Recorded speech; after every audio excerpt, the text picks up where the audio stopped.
Hello, everybody, and welcome to Reviews That Don't Matter with Jessica Hitt. My name is Jessica Hitt, and on today's episode, we are talking Pixar's new film, Coco. I feel like this movie has really gone a little bit under the radar. When they first announced it, it didn't sound that interesting to me. And I am a big Pixar fan, obviously. I think I've seen every one but two, and that would be Ratatouille and The Good Dinosaur, which, has anyone seen The Good Dinosaur? But this movie started to get a lot of hype, especially just recently. People say that it's so emotional and it is just a beautifully done movie. And I know people were thinking it looked like The Book of Life because it was also about the Day of the Dead, the Mexican cultural thing that, you know, was during the American Halloween time, kind of. And first of all, I never quite got that whole comparison. Like, I get it, it's Day of the Dead, but I mean, we can have two Day of the Dead movies. Like, it's okay. They're not exactly the same. And yes, of course, Pixar is known for bringing that, like, heart-wrenching sadness, but joy also. I mean, the last 5 minutes of Toy Story 3 got me. The first 5 minutes of Up got me. Like, you cry a lot in Pixar, and I don't think I've ever cried more at a Pixar film than this movie, Coco. I was openly weeping in the theater twice in two different parts of this movie, at the very end and then kind of the end of the middle section. I was just bawling, and then before that I had to hold back tears twice in two separate times. So this is definitely a movie that will get you, even if you're not like I don't know anything really about Day of the Dead. I didn't before I saw this movie. I kind of understood what it was due to, like, a Lizzie McGuire episode that sort of highlighted Day of the Dead but didn't really highlight Day of the Dead. So it's really all I knew. And so this movie really, explains the holiday very well, and it also gives meaning to the holiday and why it's such a big cultural thing within the Mexican culture in general. And it's just so well done. So I'll set up the movie for you in case you really don't know much about it. It follows this little kid, Miguel, who lives in a family who they all work at their family shoe store where they build shoes, shine shoes, fix shoes, all that kind of stuff.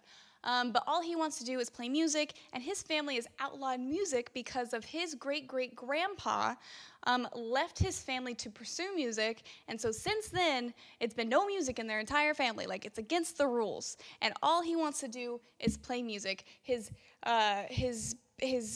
idol is De La Cruz, which is this Mexican singer and actor who was from this town, and basically this town worships him, and died being crushed by a bell during one of his performances, which I thought was really funny. Like, I laughed openly when that happened. And so basically this movie is about him deciding to seize the moment and try and go after music, but he kind of ends up in the other world of the dead relatives of all of these families that he lives around in this Mexican city. And visually, this movie is stunning, but when you actually go over that bridge of leaves to the actual Day of the Dead otherworld, I think I'll call it, not underworld, otherworld city, it's gorgeous. Like, you can see the amount of effort that these creators have put into this movie is gorgeous. It's a completely well thought out universe. And I would love to see more of it. Like, I'd like to see shorts of Miguel's dead family in front of movies. Like, we got a 30-minute Olaf and Frozen short before this movie, which I didn't realize was going to be 30 minutes. Like, I want some Coco, Day of the Dead, Otherworld shorts in front of my other Pixar films and Disney films. That's what I want. That's how much I really enjoyed this world. I also think that the movie does a really great job at family dynamics and, like, how difficult they can be when you don't exactly see eye to eye with your family. It showed this love and caring for him, but also this sort of just, like, this, I don't want to say hate, but, like, rage in a way that, like, they won't let him be who he wants to be because they're so stubborn, which, let's be, every family member is stubborn, no matter what. They're all stubborn. And they did a really good job at showing that it's a really close-knit family that cares about each other, but there are some cracks. And this comes from the dead family and the living family. Like, both of them you care so much about, and it's just like this amazing moment when Miguel gets to meet his relatives that he never met, and it's really like I'm actually like kind of tearing up a little bit talking about this movie because I loved it that much. A couple of last things that I want to say before I go into spoiler territory is the music really captures the Mexican culture. I love the music in this. I thought it was gorgeous. I also liked the visuals of the spirit animals and the idea of them. I liked Frida Kahlo being in this. I thought that was very funny. And also the bit that they had Frida Kahlo do with the art piece in front of the performance at the end is so Frida Kahlo that it's just like it was perfect Frida Kahlo. Okay, so now I'm going to go into more spoiler territory. So if you have not seen the film, turn off now, go watch it, turn this back on, and watch the rest of this, because I do want to talk about some stuff. If you have seen the film, keep watching. We're going to talk about some really heart-wrenching stuff. The first thing I want to talk about, remember, this is spoiler territory. Do not get mad at me if you keep watching after this. This is the biggest spoiler of the whole thing. So Miguel gets kind of teamed up with Ernesto, I believe is his name. And at first they frame Ernesto as being that sort of like goofy sidekick. And then they started to give him a lot more heart to him and like really see that he's just like a nice guy that's just trying to get back to his family, which they refused to put up his picture. I saw from the moment that he got teamed up with Miguel that was going to be Miguel's dad, or great-great-grandpa is what I mean. And not De La Cruz, who he is just convinced that De La Cruz is his great-great-grandpappy. So I saw that coming from a mile away. I thought they were giving him way too much heart to just be a character that is supposed to be kind of like the sidekick character. But I do know that a lot of people in the theater around me were not expecting it. I heard audible gasps around me when it was revealed that his daughter was Coco, which is, of course, Miguel's great-grandma, Coco, who is near death, forgetting everything. And at first I was like, but I'm seeing this, like I feel like this isn't going to be a great reveal. But then by the time that they did reveal it, I feel like the movie earned it. Like it was something that I wanted very deeply, was that Ernesto was Miguel's great-great-grandpappy.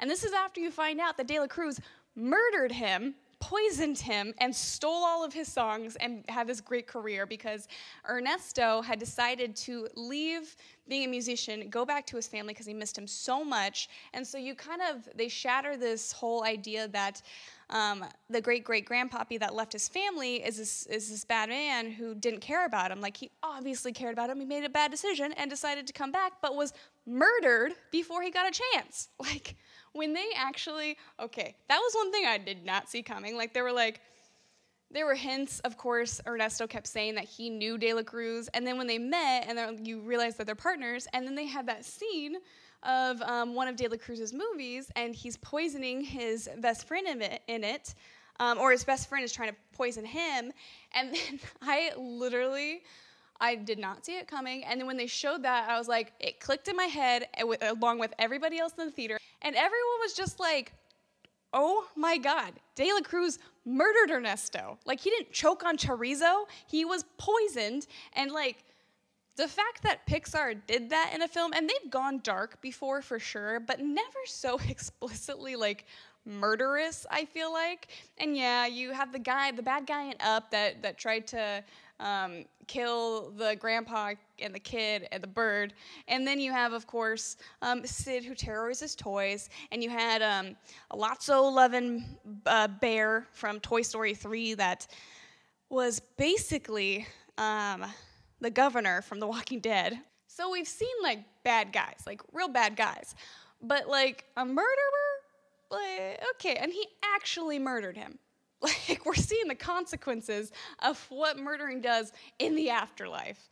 I mean, and then he tries to murder Miguel, and then, of course, they catch it on camera, and then his entire existence is just put to rest, basically. No pun intended. And you also get to see Ernesto and Imelda, Miguel's great-great-grandma, who Ernesto left when he wanted to do the music stuff.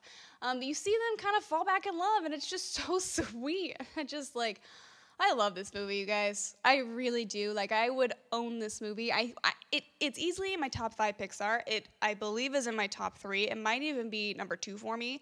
Nothing beats The Incredibles, in my opinion.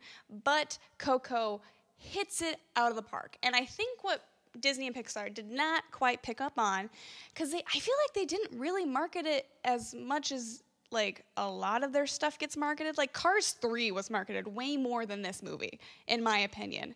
But they didn't take, well, I guess maybe they did take into account of the amount of people who want to see their culture represented in a Pixar film. I mean, most of my theater were people of Mexican descent, or who have family members that are Mexican, or, you know, that like actually celebrate these things, and this is their culture that they finally get to see. Like, most of my entire viewing of in the theater was people who are Mexican, and I thought that was really beautiful. And I mean, even like me, who I have no clue, I had no clue what Day of the Dead was, had no like emotional feeling towards this holiday or something like this. Like, it got me, like, obviously. And that's why I think this movie is gonna do really well, and I think it's gonna be a damn shame if it does not win Best Animated Movie at the Oscars.